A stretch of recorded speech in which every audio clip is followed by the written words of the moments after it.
박은하 집사입니다.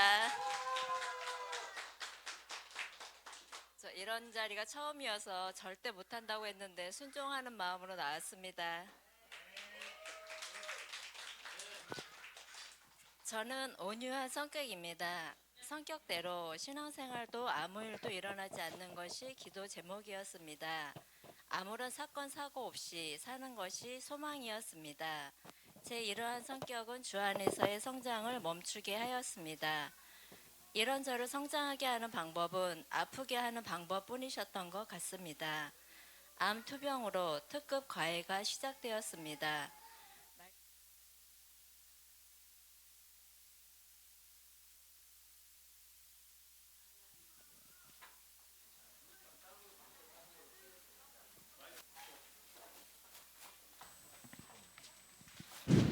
아, 아.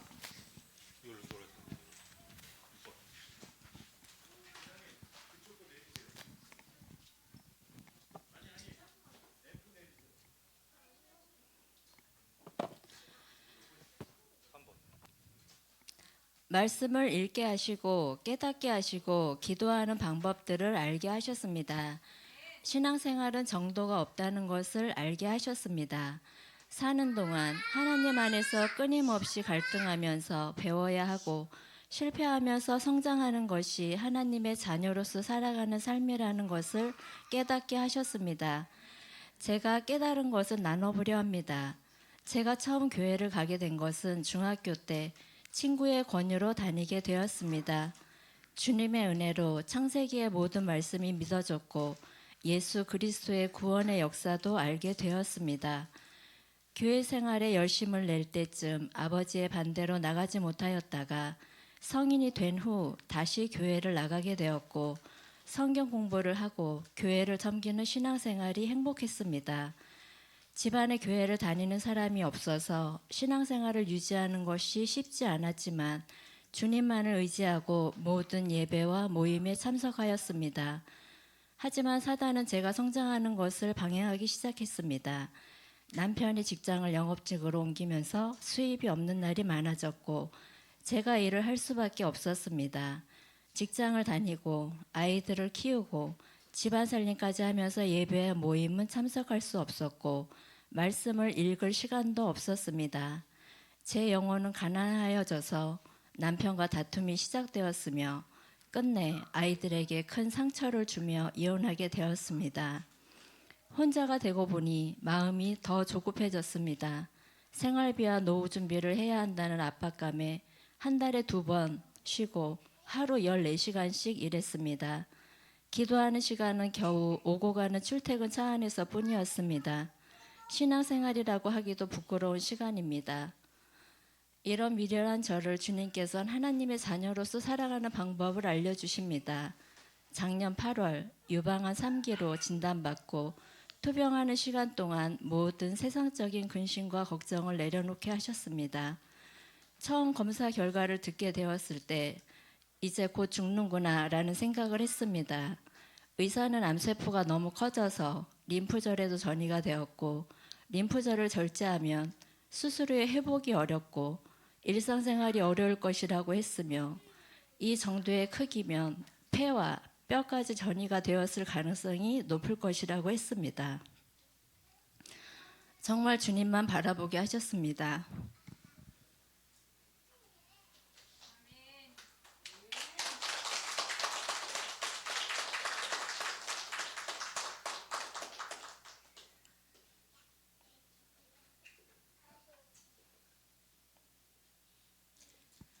고린도전서 10장 14절 말씀.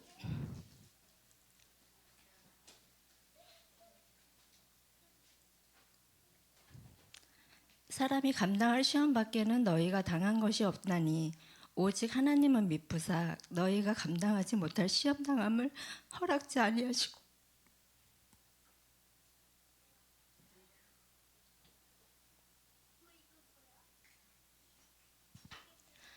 시험 당할 즈음에 또한 피할 길을 내사 너희로 능히 감당하게 하시느니라. 오로지 기도와 말씀만 붙잡고 모든 염려와 걱정은 사단의 속삭임임을 알게 하셨습니다. 물질도 준비해 주셨습니다. 친한 지인이 보험 설계사를 시작하였는데 계약을 하지 못하고 힘들어하는 모습을 보고 안타까운 마음에 계약을 들어주었던 것이 오히려 잘못된 기존의 보험 설계를 수정할 수 있는 계기가 되었고 덕분에 모든 보장을 받을 수 있게 다시 설계를 할 수 있었습니다. 그리고 보험을 가입한 지 6개월밖에 되지 않아서 보험금을 지급받지 못할 수 있다는 통보를 받았으나 병원 예약이 한 달 미뤄지는 등 여러 가지 상황들을 조정되면서 모든 보험금을 지급받을 수 있게 인도하셨습니다. 끝이 없을 것 같은 검사를 받으며 드디어 항암 주사를 맞기 시작하였습니다. 마음의 준비는 하였으나 아무 소용이 없었습니다. 암세포가 너무 커서 항암 주사액을 4가지를 6시간씩 맞다 보니 정상적인 세포들도 모두 망가지기 시작하였습니다.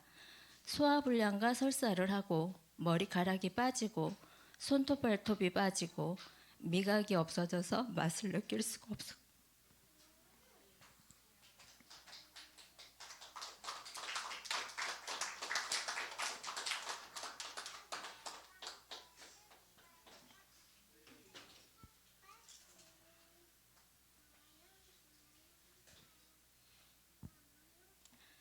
피부는 마른 나무 껍질처럼 말라갔습니다.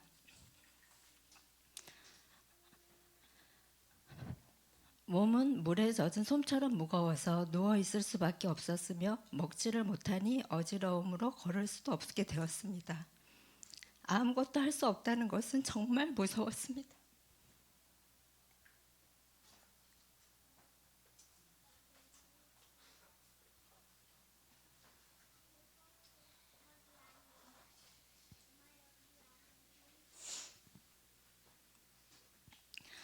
중보기도가 아니었다면 이 절망감에서 헤어나오지 못했을 것 같습니다. 중보기도의 힘과 기적을 나누고 싶습니다. 아무런 맛을 느낄 수 없으나 억지로 먹고자 하는 힘을 내게 하셨습니다. 절대 저 혼자서는 할 수 없는 의지였습니다. 또한 음식으로 섬김을 받으며 놀라운 일들을 경험하게 하셨습니다. 저는 호박죽을 싫어합니다.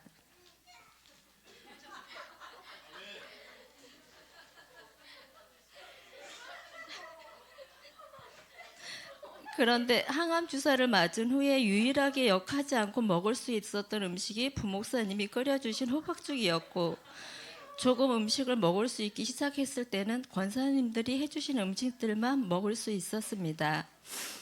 처음 섬김에 대한 부담의 마음이 감사의 마음으로 변하고 감사의 마음이 생기니 음식을 꼭 챙겨 먹게 하는 의지로 이어졌습니다. 음식을 먹지 못하여 체력이 안 되면 항암 주사를 맞을 수 없고 체력이 될 때까지 미뤄지는데 저는 중보기도와 성김으로 끼니를 열심히 챙겨 먹을 수 있었고 한 번도 미루지 않고 항암 주사를 맞을 수 있었습니다. 또한 주님께서는 암세포의 크기 또한 빠르게 줄여 주셨습니다. 11번의 항암 주사를 맞아야 한다고 하였으나 6번 만에 수술할 수 있는 크기로 줄었습니다. 그날 놀라는 의사 선생님의 표정은 잊을 수가 없습니다. 주님께서는 함께하고 계심을 계속 보여주셨습니다. 수술 전날 급하게 찾으시는 의사 선생님의 호출을 받았습니다. 암세포의 위치가 전체 절제를 해야 할 것 같다고 말씀하셨습니다. 하지만 수술 중 열어보니 전이 되었다는 림플절에는 암세포가 없어졌고 가능하면 부분 절제로 해달라는 저의 부탁에 더 고심하여 수술을 진행하였으며 부분 절제로 수술을 끝마쳤다고 하였습니다. 수술을 앞두고 의사에게 그런 부탁을 드리는 것도 쉽지 않았지만 그것까지도 주님은 제게 용기 내게 하셨습니다. 모든 것이 하나님의 은혜입니다. 1년 전 저의 삶은 방향을 잃고 멈춰 있었습니다. 좌회전을 하면 반복하는 것 같고 우회전을 하면 돌아가는 것 같아서 아무것도 하지 않은 채 멈춰 있었습니다. 그런 저를 주님은 그냥 내버려 두지 않으셨습니다. 다시 찾아주셨고 깨닫게 해주셨습니다. 암이라는 고난으로 성장하며 끝없는 주님의 은혜와 사랑을 경험하였습니다. 더불어 잘 알지도 못하는 저를 위해 1년 동안 기도와 섬김으로 함께 해주신 성도님들의 사랑도 경험하는 선물 같은 시간이었습니다. 이제는 저의 삶의 모든 방향에 주님이 함께 하시는 것을 압니다. 좌회전을 하든 우회전을 하든 함께 하시는 주님 덕분에 요즘 너무 기쁘고 감사한 하루하루를 보내고 있습니다. 하나님과 함께하는 삶이 이토록 행복한 삶인지 이제야 깨닫게 되었습니다. 이제는 제가 경험한 하나님의 사랑과 은혜를 나누며 살아가려 합니다. 이 시간 동안 배웠던 주님의 가르침을 앞으로 잊지 않고 주님께서 기뻐하시는 삶을 살아가겠습니다. 감사합니다.